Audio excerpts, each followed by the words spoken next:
এই ৪টি আচরণে বুঝতে পারবেন সেই মানুষটা আপনাকে এড়িয়ে চলতে চাইছে কিনা। ১ নম্বর, কথা কম বলা।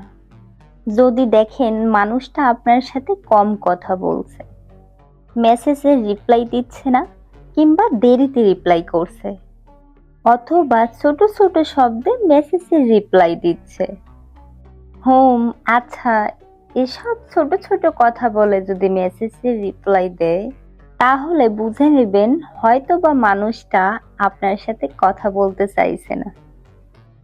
২ নম্বর, সবসময় ব্যস্ততার অজুহাত দেখানো। আপনার সাথে কথা বলা, আপনার সাথে সময় কাটানো কিংবা আপনার সাথে ঘুরতে যাওয়ার প্ল্যানটা সে সবসময় বাতিল করে।